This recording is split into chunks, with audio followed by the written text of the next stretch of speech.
കർണന്റെ അരങ്ങേറ്റം. ദ്രോണാചാര്യരുടെ കീഴിൽ പാണ്ഡവരും ധാർത്തരാഷ്ട്രരുമായ രാജകുമാരന്മാരുടെ ആയുധാഭ്യാസം കഴിഞ്ഞ് അവരുടെ അരങ്ങേറ്റം നടത്തുകയാണ്. നഗരത്തിനു പുറമെ വിശാലമായൊരൊഴിഞ്ഞ സ്ഥലം നികത്തി വെടിപ്പാക്കി പൂജ കഴിച്ച് കാഴ്ചക്കാർക്കിരിക്കാനുള്ള ഇരിപ്പിടങ്ങൾ നിർമ്മിക്കപ്പെട്ടു. ഭീഷ്മപിതാമഹനെ മുൻനിർത്തി ധൃതരാഷ്ട്രരും വിതുരർ മുതലായ കുരുവൃദ്ധന്മാരും ഗാന്ധാരി കുന്തി മുതലായ അന്തഃപുര സ്ത്രീകളും പൗരന്മാരും ജാനപദന്മാരുമെല്ലാം ഹൃഷ്ടരായി തക്ക സ്ഥാനങ്ങളിൽ വന്നിരുന്നു. കൊട്ടും മേളവും മുഴങ്ങി. അനന്തരം വസ്ത്രവും പൂണുനൂലുമെന്ന പോലെ തലമുടിയും താടിയും വെളുത്ത ദ്രോണാചാര്യർ പുത്രനോടുകൂടി വന്ന് രംഗപൂജ കഴിപ്പിച്ചു. ബ്രാഹ്മണരുടെ പുണ്യാഹഘോഷങ്ങൾ മുഴങ്ങി. ഭൃത്യന്മാർ ആയുധങ്ങൾ കൊണ്ടുവന്ന് വെച്ചു. ആ 105 സഹോദരന്മാരും പടക്കോ പണിഞ്ഞ് ജ്യേഷ്ഠക്രമത്തിൽ വഴിക്ക് വഴിയെ പ്രവേശിച്ച് അത്ഭുതകരമായ അമ്പെയ്ത്തു തുടങ്ങി. അമ്പുകളേറ്റാലോ എന്ന് പേടിച്ച് ആളുകൾ തലതാഴ്ത്തി. ചിലർ മിഴിച്ചു നിന്നു. ആ കുമാരന്മാരുടെ രഥാശ്വ ഗജാരോഹണ വൈദഗ്ധ്യവും മറ്റും കണ്ട് സദസ്സിൽ നിന്ന് കൂടെ കൂടെ ബലേ ബലേ വിളികൾ മുഴങ്ങി. പിന്നീട് സുയോധനനും മൃഗോദരനും ഗദയേന്തി കളത്തിലിറങ്ങി. അവർ വാശി പൂണ്ട് പല പയറ്റുമുറകളും കാട്ടി. കാഴ്ചക്കാർക്കിടയിൽ പക്ഷപാതഭേദം മൂലം കക്ഷിതിരിവുണ്ടായി. അപ്പോൾ ബുദ്ധിമാനായ ദ്രോണാചാര്യർ പുത്രനെ അയച്ച് അവരെ പിരിച്ചുവിട്ടു. എന്നിട്ട് അദ്ദേഹം കളത്തിൽ ചെന്ന് മേളവാദ്യം തടഞ്ഞിട്ടു പറഞ്ഞു, എനിക്ക് എൻ്റെ പുത്രനേക്കാൾ പ്രിയതരനായ അർജുനനെ കണ്ടുകൊള്ളുവിൻ. അപ്പോൾ സ്വസ്ത്യയനം കഴിഞ്ഞ് കയ്യുറയും പൊൻകവചവും നിറഞ്ഞ ആവനാഴിയും വില്ലും ധരിച്ച അർജുനൻ കളത്തിലിറങ്ങി. സദസ്സിൽ തിക്കു വർദ്ധിച്ചു. മേളവാദ്യം മുഴങ്ങി. ഇതാ കുന്തിപുത്രൻ, ഇതാ പാണ്ഡവമധ്യമൻ എന്നിങ്ങനെ ആളുകളുടെ ആർപ്പുവിളികൾ കേട്ട് കുന്തിയുടെ മാറിടം കണ്ണീർ കൊണ്ടും മുലപ്പാലുകൊണ്ടും നിറഞ്ഞു.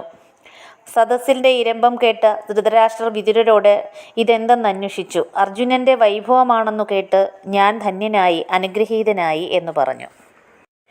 രംഗം ഒതുങ്ങിയപ്പോൾ അർജുനൻ തൻ്റെ വൈദഗ്ധ്യം കാണിക്കുകയുണ്ടായി. ആഗ്നേയാസ്ത്രം കൊണ്ട് തീയുണ്ടാക്കി, വാരണം കൊണ്ട് വെള്ളമുണ്ടാക്കി, ഭൗമം കൊണ്ട് ഭൂമിയിലാണ്ടു, അന്തർധാനം കൊണ്ട് മറഞ്ഞു, ക്ഷണനേരം കൊണ്ട് കുറിയവനും നെടിയവനുമായി, ക്ഷണനേരം കൊണ്ട് തേർനുകത്തിലും തേർത്തടത്തിലും കാണപ്പെട്ടു.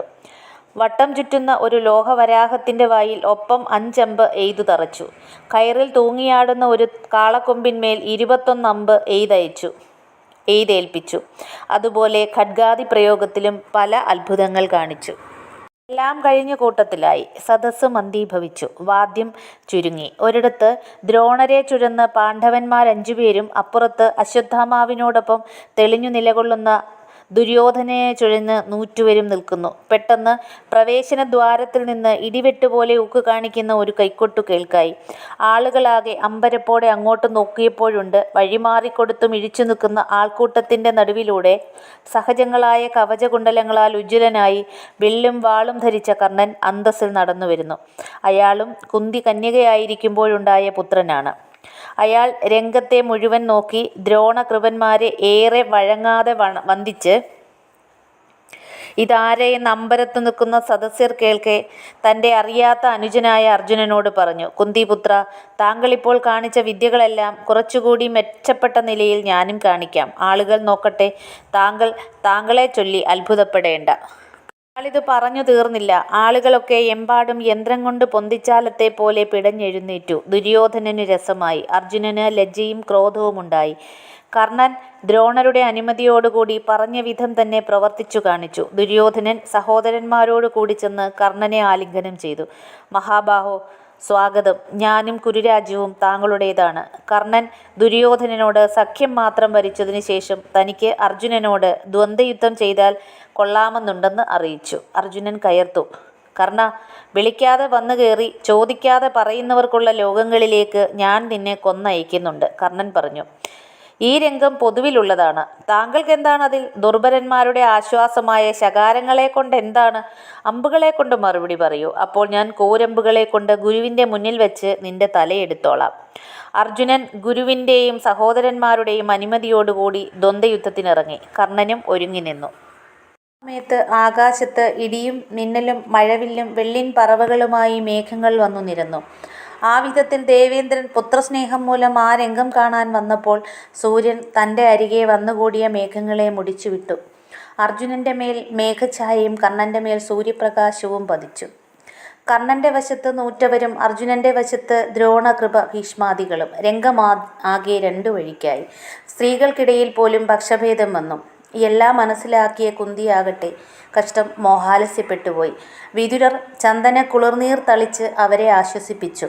ബോധം തെളിഞ്ഞിട്ടും കുന്തി ആ ഒരുമ്പെട്ടു നിൽക്കുന്ന മക്കളെ കണ്ട് എന്തു വേണ്ടു എന്നറിയാതെ പരിതപിച്ചു. അപ്പോൾ കൃപർ ദ്വന്ദ്വയുദ്ധ മുറയനുസരിച്ചു പറഞ്ഞു: കർണ, കുരുവംശത്തിൽ പാണ്ഡുവിൻ്റെയും കുന്തിയുടെയും ഇളയ പുത്രനായ അർജുനനാണ് നിന്റെ പ്രതിദ്വന്ദ്വി. മഹാബാഹു, നീയും ഇതുപോലെ നിന്റെ വംശത്തിൻ്റെയും അച്ഛനമ്മമാരുടെയും പേർ പറയൂ.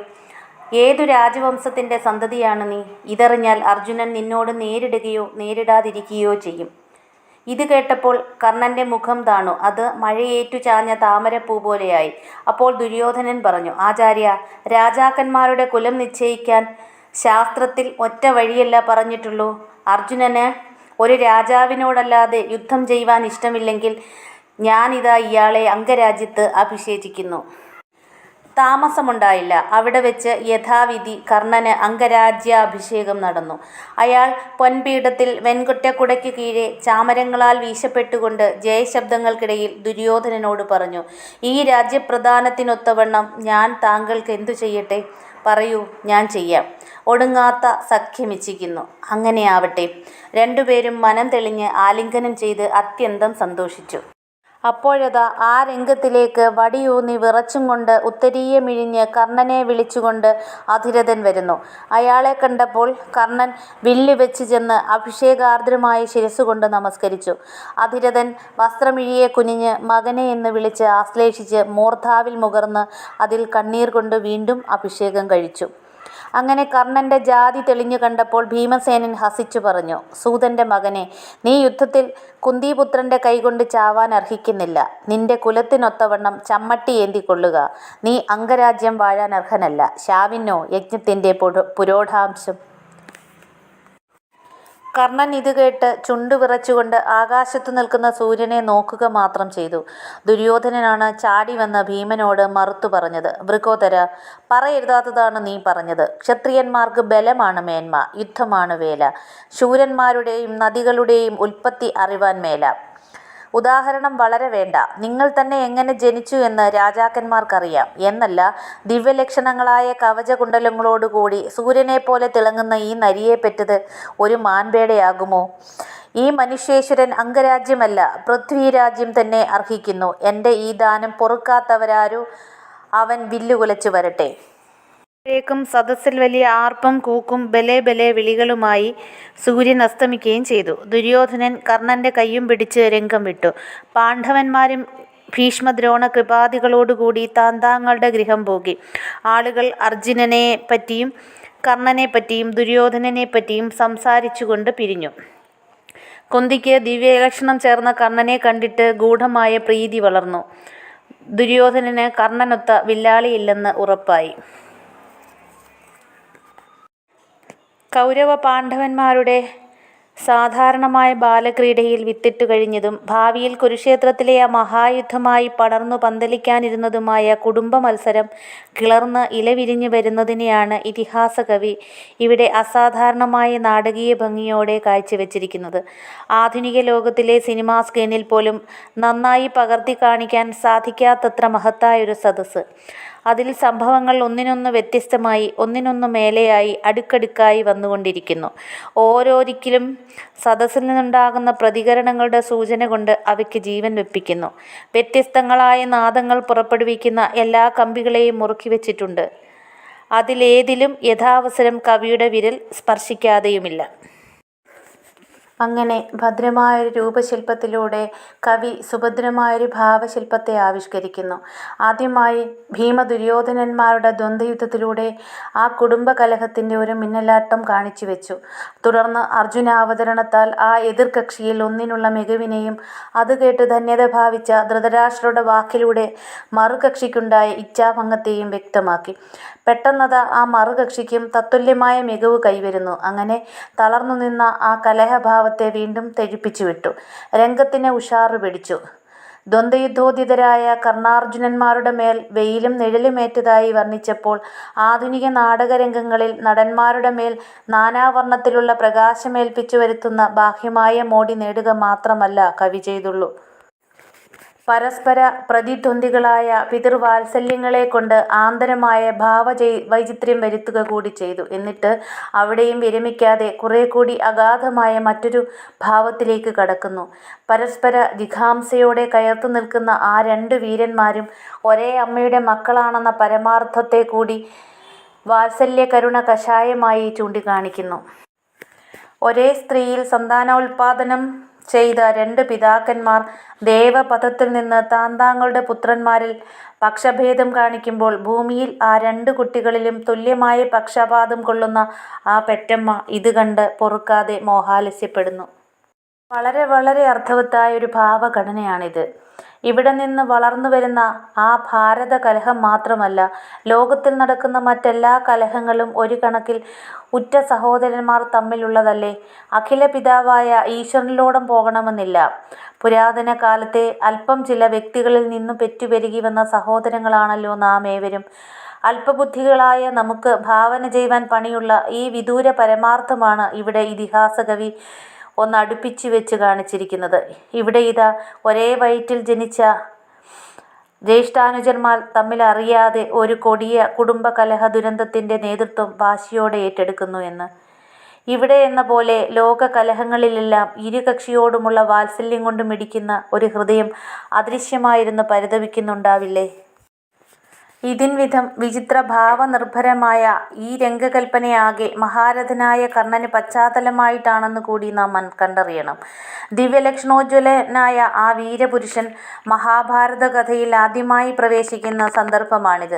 അനേകം മഹാരഥന്മാരടങ്ങിയ കൗരവ സമാജത്തിൽ ഈ ഒരാളുടെ പ്രതാപവും തേജസ്സും അനന്യസാധാരണവും അഖില ശ്രദ്ധാകർഷകവുമാണെന്ന് ഇവിടെ നിശബ്ദമായി ഉദാഹരിക്കപ്പെട്ടിരിക്കുന്നു. എന്നിട്ടും പാണ്ഡവപക്ഷപാതികളുടെ ഓമനയായ അർജുനന് ഒരു നിൽക്കക്കള്ളി ഉണ്ടാക്കുവാൻ വേണ്ടി കർണന്റെ ആഭിജാത്യത്തെപ്പറ്റി ചോദ്യം വന്നു. അതിലും വാസ്തവത്തിൽ അയാൾക്ക് ആ ചോദിച്ചവരേക്കാൾ ഒരു താഴ്ചയുമില്ല. പക്ഷേ അതാർക്കും അറിഞ്ഞുകൂടാ, അറിയുന്നവർക്ക് പറഞ്ഞുകൂടാ. എന്നാൽ ദുര്യോധനൻ മറ്റൊരു വഴിക്ക്, കുറച്ചുകൂടി നല്ല വഴിക്ക് അയാളുടെ മാനത്തെ രക്ഷപ്പെടുത്തി. കർണനാകട്ടെ അപ്രതീക്ഷിതമായി ആ രാജബഹുമതികളെല്ലാം കൈവന്നിട്ടും അനഭിജാതർക്കൊത്തവണ്ണം അഹങ്കരിക്കുകയുണ്ടായില്ല.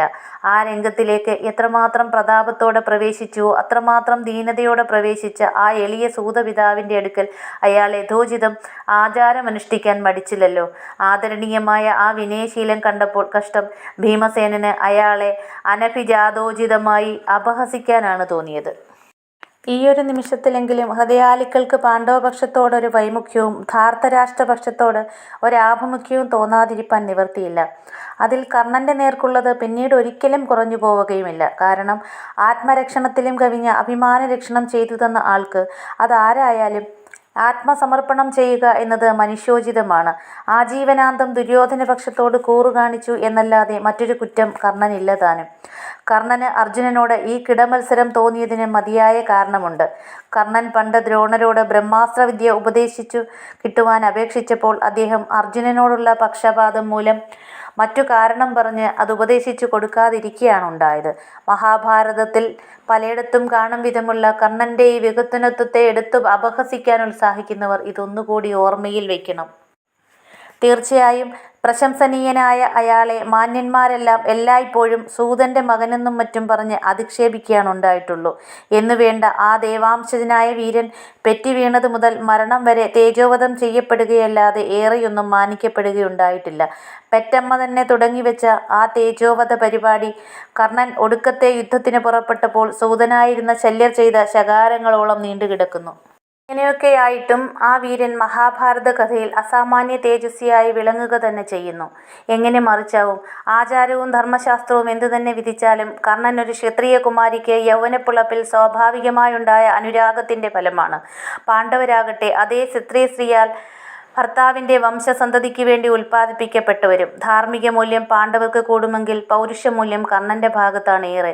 വെറും സാമുദായിക ആചാരം കൊണ്ടുണ്ടായ പരിസ്ഥിതി വിശേഷം മാത്രമാണ് ആജീവനാന്തം അയാൾക്കെതിരായി പ്രവർത്തിച്ചുകൊണ്ടിരുന്നത്. ഭാഗ്യവശാൽ അതുതന്നെയായി അയാളുടെ പൗരുഷമാറ്റിനുള്ള ശാണോബലവും. മറിച്ച് ആ രംഗത്തിൽ വെച്ച് സ്വാർത്ഥചിന്ത കൊണ്ടായാലും ദുര്യോധനന് കർണൻ്റെ നേർക്കുണ്ടായ ആ അനുകൂല ബുദ്ധി തേജോവീര്യങ്ങൾ കൊണ്ടുള്ള ബഹുമതി കൊണ്ടാണെങ്കിലും പാണ്ഡവപക്ഷത്തിന് തോന്നിയിരുന്നുവെങ്കിൽ അത്തരമൊരാളെ സംബന്ധിച്ച് ജാതി ചോദ്യം ചെയ്യുന്നത് അനർഹമാണെന്ന് കരുതത്തക്ക സൽബുദ്ധിയെങ്കിലും അവർക്കുണ്ടായിരുന്നുവെങ്കിൽ മഹാഭാരത കഥയാകെ മറ്റൊരു വിധമായേനെ. ആ സൂര്യപുത്രൻ്റെ തേജസ് തട്ടിത്തിളങ്ങാൻ പദാർത്ഥമില്ലാതെ അവ്യക്തമായി പോയേനെ. പൊറുക്കാതെ മോഹാലസ്യപ്പെടുന്നു. ആനുഷംഗികമായി കർണൻ്റെ സുകീർത്തിതമായ ദാനശീലത്തെ, ത്യാഗശാലിതയെക്കുറിച്ചുകൂടി. അയാൾ തൻ്റെ സഹജങ്ങളായ കവചകുണ്ടലങ്ങളെ അവ തൻ്റെ ശരീരത്തെ ഏതാപത്തിൽ നിന്നും രക്ഷിക്കുന്ന ദിവ്യാനുഗ്രഹങ്ങളാണെന്നറിഞ്ഞിട്ടുകൂടി എന്തായാലും അവ കൈവിടരുതെന്ന് തൻ്റെ പരദേവത സൂര്യൻ വന്നുപദേശിച്ചിട്ടുകൂടി അർത്ഥിയായി വന്ന ഇന്ദ്രന് അദ്ദേഹം അത് അർജുനനു വേണ്ടി തന്നെ ദുർബലനാക്കാൻ വന്നതാണെന്ന് മനസ്സിലാക്കിയിട്ടുകൂടി അറിഞ്ഞുകൊടുത്തതിനെ പല കവികൾ വാഴ്ത്തിപ്പാടിയിട്ടുണ്ട്. എന്നാൽ ആ കവചകുണ്ടലങ്ങൾ കൊടുത്തപ്പോൾ അയാൾ ഇന്ദ്രനിൽ നിന്നൊരു ശക്തിയെ പകരം വാങ്ങി. ഏക പുരുഷ ഘാതിനിയായ തനിക്ക് ഒരൊറ്റ ആളെ കൊല്ലുവാൻ മാത്രം പ്രയോജനപ്പെടുന്ന, അതിനെ തൻ്റെ ചിരവിദ്വേഷത്തിന് ഏകപാത്രമായ അർജുനൻ്റെ കഥ കഴിപ്പിക്കാനെന്ന് കരുതി വയ്ക്കുകയും ചെയ്തു. എന്നിട്ടോ ഒരാത്യന്തിക ഘട്ടത്തിൽ അയാൾ അറിഞ്ഞും കൊണ്ട് അത് പരിത്യജിച്ചു. ഭാരതയുദ്ധത്തിൽ ദ്രോണർ സേനാപതിയായിരിക്കെ മുതിർന്നു കയറുന്ന ഘടോത്കചരെ കൊണ്ട് കഷ്ടത്തിലായ കൗരവപ്പട ആവശ്യപ്പെട്ടപ്പോൾ കർണൻ മടികൂടാതെ ആ ശക്തിയെ ഘടോത്കചൻ്റെ നേർക്ക് ഉപയോഗിച്ചു. അതാണ് കർണനെ മഹാത്മാവാക്കുന്ന ത്യാഗമെന്ന് ഞാൻ പറയും. ഇവിടെ തനിക്ക് അർജുനനോടുള്ള ഈറയേക്കാളും വലുത് ദുര്യോധനനോടുള്ള കൂറാണെന്ന് ആ വീരൻ തെളിയിച്ചുവല്ലോ.